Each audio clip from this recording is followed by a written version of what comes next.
Hi friends, ಎಲ್ರಿಗೂ ನಮಸ್ಕಾರ. ನಮ್ಮನೇಲಿ ಚಿನ್ನದ ತಟ್ಟೆಲಿ ಊಟ ಮಾಡ್ತೀವಿ ನೋಡಿ, ಎಷ್ಟು ಚೆನ್ನಾಗಿದೆ ಅಲ್ಲ. ಕಂಚಿನ ತಟ್ಟೆ ಇದು.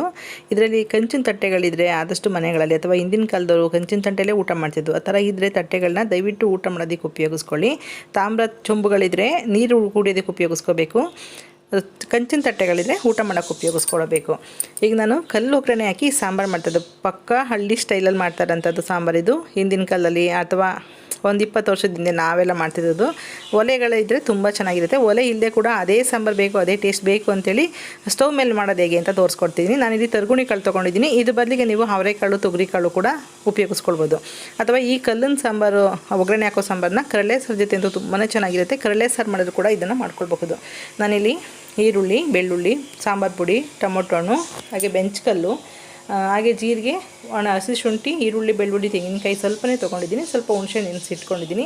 ತರಕಾರಿ ಅಂದರೆ ಆಲೂಗೆಡ್ಡೆ, ಬದನೆಕಾಯಿ ತೊಗೊಂಡಿದ್ದೀನಿ. ಗೆಡ್ಡೆಕೋಸು ಕೂಡ ಹಾಕ್ಕೊಳ್ಬಹುದು. ಬೆಂಚ್ಕಲ್ಲಿದು ಎಲ್ಲ ಕಲ್ಲನ್ನು ಒಗ್ಗರಣೆಗೆ ಹಾಕೋದಕ್ಕಾಗಲ್ಲ. ಈ ರೀತಿ ಬಿಳಿಯಾಗಿರುತ್ತೆ. ಅಥವಾ ಮರಳುಗಳಿದ್ರೆ ಮರಳಲ್ಲಿ ಸಿಗ್ತಿತ್ತು ಮೊದಲೆಲ್ಲ. ನಾನು ಹೊಲದಲ್ಲಿ ಹಾಯ್ಕೊಬಂದಿರೋಂಥ ಬೆಂಚ್ಕಲ್ಲಿದು. ಈ ಬೆಂಚ್ಕಲ್ಲನ್ನ ಒಗ್ಗರಣೆ ಮಾಡ್ಕೊಳ್ಳೋದಕ್ಕೆ ಮಾತ್ರ ಉಪಯೋಗಿಸ್ಕೊಳ್ಬೋದು. ಯಾಕೆಂದರೆ ಇದು ಕಾಯ್ದ ಮೇಲೆ ನಾವು ಸಾಂಬಾರ್ಗೆ ಹಾಕಿದಾಗ ಬೇರೆ ಕಲ್ಲು ಹಾಕಿದ್ರೆ ಸಾಂಬಾರಲ್ಲೆಲ್ಲ ಪುಡಿ ಪುಡಿ ಆಗಿಬಿಡುತ್ತೆ. ಬಿಸಿ ಇದ್ದಾಗ ಕಲ್ಲು ಮತ್ತು ನೀರು ಹಾಕಿದ್ರೆ, ಹಾಗಾಗಿ ಬೆಂಚ್ಕಲ್ಲು ಹಾಕಿದ್ರೆ ಮತ್ತು ಪುಡಿ ಪುಡಿ ಹಾಕಲ್ಲ. ಹಾಗಾಗಿ ಆ ರೀಸನ್ಗೆ ಮತ್ತು ಇದು ತಂಪು ಅಂತೇಳಿ ಇದನ್ನು ಉಪಯೋಗಿಸ್ಕೊಳ್ತೀವಿ. ನಾನಿಲ್ಲಿ ಸಣ್ಣದಾಗಿ ಒಂದು ಮಸಾಲೆನ ಹುರ್ಕೊಳ್ತಾ ಇದ್ದೀನಿ. ಏನಿಲ್ಲ, ಜೀರಿಗೆ, ಶುಂಠಿ, ಬೆಳ್ಳುಳ್ಳಿ, ಈರುಳ್ಳಿ ಇಷ್ಟನ್ನು ಸ್ವಲ್ಪ ಒಂದೇ ಒಂದು ಸ್ಪೂನ್ ಎಣ್ಣೆ ಹಾಕಿ ಜಸ್ಟ್ ಬಾಡಿಸ್ಕೊಳ್ತಾ ಇದ್ದೀನಿ. ಫ್ಲೇವರ್ ಅಂತೂ ಸಖತ್ತಾಗಿರುತ್ತೆ.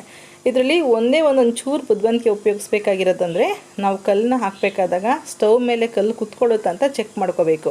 ಯಾಕೆಂದರೆ ಸ್ಟವ್ ಮಧ್ಯದಲ್ಲಿ ನಾನು ಕಲ್ಲು ಇಟ್ಕೊಂಡಿದ್ದೀನಿ. ಮತ್ತು ಒಂದೇ ಸ್ಟವ್ನಲ್ಲಿ ಎಲ್ಲ ಅಡುಗೆನೂ ಮಾಡಬೇಕು. ಹಾಗಾಗಿ ಮಸಾಲೆನ ಮೊದಲು ಹುರ್ಕೊಂಡಿದ್ದೀನಿ. ನಂತರ ಕಾಳು, ತರಕಾರಿ, ಬೇಳೆ ಸಾಂಬಾರು ಪುಡಿ, ಉಪ್ಪು, ಟೊಮೊಟೊ ಹಣ್ಣನ್ನು 2 ಭಾಗ ಮಾಡಿ ಟೊಮೊಟೊ ಚೆನ್ನಾಗಿದೆಯಾ ಅಂತ ಚೆಕ್ ಮಾಡಿಕೊಂಡು 3 ಟೊಮೊಟೊ ಹಣ್ಣನ್ನು ಹಾಕ್ಕೊಳ್ತಿದ್ದೀನಿ. ಅದನ್ನು ತೆಗೆದು ಆಮೇಲೆ ರುಬ್ಕೊಳ್ತೀನಿ. ಅದಕ್ಕೋಸ್ಕರ ಮೊದಲಿಗೆ ನಾನು ಸಾಂಬಾರನ್ನ ಕೂಗಿಸ್ಕೊಳ್ತಾ ಇದ್ದೀನಿ. ಒಂದು ಅರ್ಧ ಲೀಟರ್ಷ್ಟು ನೀರು ಹಾಕ್ಕೊಂಡು ಕೂಗಿಸ್ಕೊತೀನಿ. ನೀರು ಕೂಡ ತುಂಬ ಹಾಕೋ ಅವಶ್ಯಕತೆ ಇಲ್ಲ.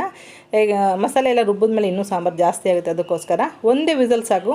ಹಸಿ ಕಾಳು ತರಕಾರಿ ಆಗಿರೋದ್ರಿಂದ ಒಂದು ವಿಸಲ್ಗೆ ಬೆಂದೋಗುತ್ತೆ. ಈಗ ಒಂದು ವಿಸಲ್ ಆಗಿದೆ. ಅದನ್ನು ಕೆಳಗಡೆ ಇಳಿಸ್ಕೊಂಡು ಅಕ್ಕಿ ಇಟ್ಕೊಳ್ತಾ ಇದ್ದೀನಿ ಅನ್ನಕ್ಕೆ. ಯಾಕೆಂದರೆ ನಾವು ಒಂದು ಕಲ್ಲನ್ನ ಅದು ಬಿಸಿ ಆಗೋದಕ್ಕೆ ಇಟ್ಟಿದ್ದೀವಿ. ಮಧ್ಯದಲ್ಲಿ ಗ್ಯಾಪ್ ಕೊಟ್ಟರೆ ಬಿಸಿ ಆರೋಗುತ್ತೆ.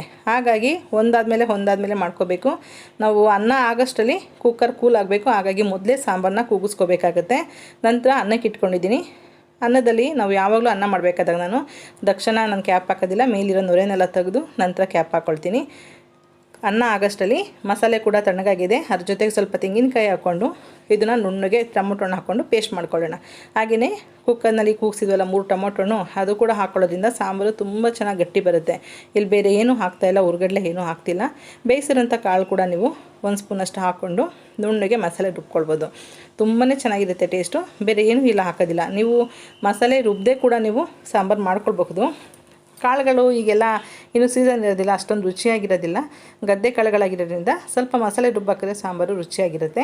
ಬೇಯಿಸಿದಂಥ 1 ಸ್ಪೂನ್ ಅಥವಾ 2 ಸ್ಪೂನಷ್ಟು ಕಾಳು ತರಕಾರಿಗಳು ಹಾಕ್ಕೊಂಡು ರುಬ್ಕೊಂಡು, ಏನು ತರಕಾರಿ ಕಾಳೆಲ್ಲ ಬೇಯಿಸ್ಕೊಂಡಿದ್ದೀವಿ ಅದಕ್ಕೆ ಹಾಕ್ಕೊಂಡು ನೀರು ಎಷ್ಟು ಬೇಕು ನೋಡಿಕೊಂಡು ಹೆಚ್ಚಿಸ್ಕೊಂಡು ಮಿಕ್ಸ್ ಮಾಡ್ಕೋಬೇಕಾಗತ್ತೆ. ಬೇಳೆ ಥರ ಇದು ತುಂಬ ಗಟ್ಟಿ ಬರೋಲ್ಲ. ಹಾಗಾಗಿ ನೋಡಿಕೊಂಡು ನೀವು ನೀರನ್ನ ಉಪಯೋಗಿಸ್ಕೊಳ್ಳಿ. ನಾನಿಲ್ಲಿ ಒಂದು 3 ರಿಂದ 4 ಜನಕ್ಕಾಗಷ್ಟು ಸಾಂಬಾರನ್ನ ಮಾಡ್ಕೊಳ್ತಾ ಇದ್ದೀನಿ. ಅಷ್ಟು ಸಾಂಬಾರಿಗೆ ಇಷ್ಟು ಕ್ವಾಂಟಿಟಿ ಸಾಕಾಗುತ್ತೆ. ನಾವು ಮೊದಲೇ ಎಲ್ಲ ರೆಡಿ ಮಾಡ್ಕೋಬೇಕು. ಅನ್ನದ ಕುಕ್ಕರ್ ಇಟ್ಟಿದ್ದೀವಲ್ಲ, ಅದು ಆಗೋಷ್ಟೊತ್ತಿಗೆ ಸಾಂಬಾರು ಕೂಡ ರೆಡಿಯಾಗಿದೆ. ಮತ್ತು ಇದನ್ನು ಕುದಿಯೋಕೆ ಇಡೋಣ. ಯಾಕೆಂದರೆ ಆ ಕಲ್ಲು ಬಿಸಿನಲ್ಲೇ ಇರಬೇಕು. ತುಂಬ ಕೆಂಪುಗಂತೂ ಕಾಯೋದಕ್ಕಾಗಲ್ಲ. ಅದು ಕೆಂಡದಲ್ಲಿ ಹಾಕಿದ್ರೆ ತುಂಬ ಕೆಂಪು ಕೆಂಡು ಥರನೇ ಆಗಿರುತ್ತೆ. ನಮ್ಮ ಕೆಂಡ ಇಲ್ಲದಿರೋ ಕಾರಣ ಸ್ಟವ್ ಮೇಲೆ ಮಾಡೋದ್ರಿಂದ ಒಂದಾದಮೇಲೆ ಒಂದನ್ನು ಮಾಡ್ಕೊಳ್ಳೋ ರೀತಿ ಪ್ಲ್ಯಾನ್ ಮಾಡ್ಕೊಳ್ಳಿ. ಹೀಗೆಲ್ಲ ಸಾಂಬಾರು ಕುದಿಯೋದಕ್ಕೆ ಇಟ್ಕೊಂಡಿದ್ದೀನಿ. ಉಪ್ಪೆಲ್ಲ ಸಾಂಬಾರು ಪುಡಿ ಎಲ್ಲ ಆವಾಗಲೇ ಹಾಕಿದ್ರಿಂದ ಅದೊಂದೇ ಒಂದು ಕುದಿ ಬರೋಷ್ಟರಲ್ಲಿ ನಾನಿಲ್ಲಿ ನಾಟಿ ಈರುಳ್ಳಿ, ಬೆಳ್ಳುಳ್ಳಿ ಹಾಕ್ಕೊಂಡು ಜಜ್ಕೊಳ್ತಾ ಇದ್ದೀನಿ. ನೀವು ಫಾರ್ಮ್ ಈರುಳ್ಳಿ ಹಾಕೋದಕ್ಕಿಂತ ಈ ಥರ ನಾಟಿ ಈರುಳ್ಳಿನ ಒಗ್ಗರಣೆಗೆ ಹಾಕ್ಕೊಂಡಂತೂ ಹಳ್ಳಿ ಕಡೆ ತಿಂದಿರೋಂಥ ಸಾಂಬಾರು ರುಚಿನೇ ಬರುತ್ತೆ. ಅಷ್ಟೊಂದು ಚೆನ್ನಾಗಿರುತ್ತೆ. ಸ್ವಲ್ಪ ಈರುಳ್ಳಿ, ಬೆಳ್ಳುಳ್ಳಿ ಜಾಸ್ತಿ ಬೇಕಾಗುತ್ತೆ. 1.5 ಇಡಿಯಷ್ಟು ಈರುಳ್ಳಿ ತೊಗೊಂಡಿದ್ದೀನಿ. ಸಾಂಬಾರು ನೋಡಿ, ಪುಡಿ ಎಲ್ಲ ರುಬ್ಬಾಕಿದ್ವಲ್ಲ ಅದೆಲ್ಲ ಕುದೀತಾ ಇದೆ. ಟೇಸ್ಟ್ ನೋಡಿ. ಈಗ ಕಲ್ಲು ಕೂಡ ಕಾದಿದೆ. ಸಾಂಬಾರು ರೆಡಿಯಾಗಿದೆ. ಈಗ ಒಗ್ಗರಣೆ ಮಾಡ್ಕೊಳ್ಳೋಣ. ಒಗ್ಗರಣೆ ಮಾಡ್ಕೊಳ್ಳೋದಕ್ಕೆ ಒಂಚೂರು ಸಣ್ಣ ಟಿಪ್ಸನ್ನ ಉಪಯೋಗಿಸ್ಕೊಳ್ಳಿ. ನಾವು ತುಂಬ ಕೆಂಪಾಗಿ ಕಾಯ್ದಿಲ್ಲದೆ ಇರೋ ಕಾರಣ ಸ್ಟವ್ ಮೇಲೆ ಇಟ್ಕೊಳ್ತಾ ಇದ್ದೀನಿ ಪಾತ್ರೆನ. ಇಟ್ಕೊಂಡು ಸ್ವಲ್ಪ ಪಾತ್ರೆ ಕೂಡ ಕೆಳಗಡೆ ಬಿಸಿ ಆದರೆ ಈ ಫ್ಲೇವರು ಈರುಳ್ಳಿ, ಬೆಳ್ಳುಳ್ಳಿಗೆ ಇಳ್ಕೊಳ್ಳುತ್ತೆ. ಆ ಕಲ್ಲನ್ನ ಕೆಳಗಡೆ ಸ್ವಲ್ಪ ಈರುಳ್ಳಿ, ಬೆಳ್ಳುಳ್ಳಿ ಹಾಕ್ಬಿಟ್ಟು ಕಲ್ಲನ್ನ ಮಧ್ಯದಲ್ಲಿ ಇಟ್ಕೊಂಡು ಮತ್ತು ಆ ಕಲ್ಲು ಮೇಲ್ಗಡೆ ಜಜ್ಜಿರೋಂಥ ಈರುಳ್ಳಿ, ಬೆಳ್ಳುಳ್ಳಿ, ಕರಿಬೇವಿನ ಸೊಪ್ಪನ್ನ ಹಾಕೋಬೇಕಾಗುತ್ತೆ. ಇಲ್ಲಿ ಒಂದು ವಿಶೇಷತೆ ಅಂದರೆ ಹರಳೆಣ್ಣೆನ ಉಪಯೋಗಿಸ್ಕೊತಾ ಇದ್ದೀನಿ, ಕ್ಯಾಸ್ಟ್ ಆಯಿಲು. ಆ ಎಣ್ಣೆ ಹಾಕಿದ್ರೆ ಮಾತ್ರ ನಿಮಗೆ ಟ್ರೆಡಿಷ್ನಲ್ ಟೇಸ್ಟ್ ಬರೋಂಥದ್ದು.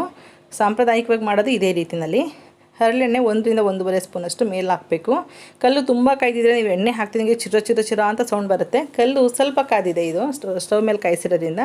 ಹಾಗಾಗಿ ನಾವೇನು ಸ್ವಲ್ಪ ಕೆಳಗಡೆ ಫ್ಲೇಮ್ನ ಜಾಸ್ತಿ ಮಾಡಿಕೊಂಡು ಈ ರೀತಿ ಈರುಳ್ಳಿ ಬೆಳ್ಳುಳ್ಳಿನ ಪ್ರೆಸ್ ಮಾಡಿಕೊಂಡು ಕಲ್ಲು ಹಬೆನಲ್ಲೇ ಆ ಫ್ಲೇವರ್ಗೆ ಈರುಳ್ಳಿ ಬೆಳ್ಳುಳ್ಳಿ ಫ್ರೈ ಆಗಬೇಕು. ಆ ರೀತಿಯಲ್ಲಿ ನೀವು ಈ ರೀತಿ ಮಾಡ್ಕೋಬೇಕಾಗುತ್ತೆ.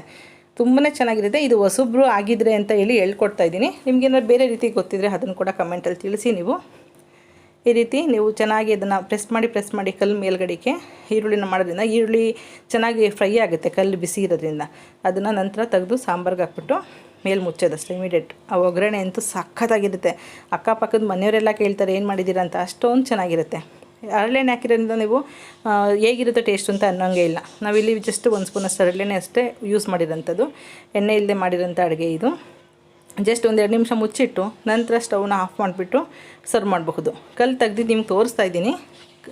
ಒಂದು ಸ್ವಲ್ಪ ಕೂಡ ಪುಡಿಯಾಗಿಲ್ಲ. ಬೇರೆ ಕಲ್ಲು ಹಾಕ್ಬಿಟ್ಟೆ ನೀವು ಬೆಂಚ್ ಕಲ್ಲು ಬದಲು ರಾಣಿ ತೋರಿಸಿದ್ದಾರೆ ಅಂತ ಬೇರೆ ಯಾವುದೋ ಕಲ್ಲನ್ನ ತಂದು ಹಾಕ್ಬಿಡ್ಬೇಡಿ. ಬೆಂಚ್ ಕಲ್ಲು ಮಾತ್ರನೇ ಸಾಂಬಾರ್ಗೆ ಒಗ್ಗರಣೆ ಹಾಕೋಂಥದ್ದು.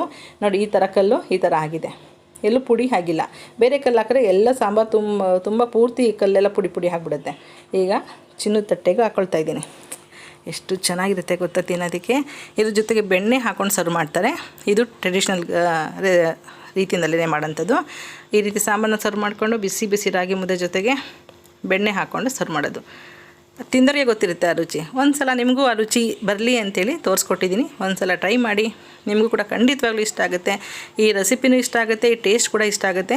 ನಿಮಗೇನೋ ಇಷ್ಟ ಆದರೆ ಅಥವಾ ಬೇರೆ ರೀತಿ ಮಾಡ್ಬೋದು ಅಂದರೆ ಕಮೆಂಟ್ ಮೂಲಕ ನನಗೆ ತಿಳಿಸಿ. ಹಾಗೆ ಈ ವಿಡಿಯೋ ಹೇಗಿದೆ, ಹೇಗೆ ಬಂತು ಅಂತ ಕೂಡ ನನಗೆ ಅಭಿಪ್ರಾಯ ಅನಿಸಿಕೆಗಳನ್ನ ಕಮೆಂಟಲ್ಲಿ ತಿಳಿಸಿ. ತಿವಿನ ಹೊಸಬ್ರಾಗಿದ್ದರೆ ಸಬ್ಸ್ಕ್ರೈಬ್ ಮಾಡ್ಕೊಳ್ಳೋದು ಮರಿಬೇಡಿ. Okay, bye. Thank you.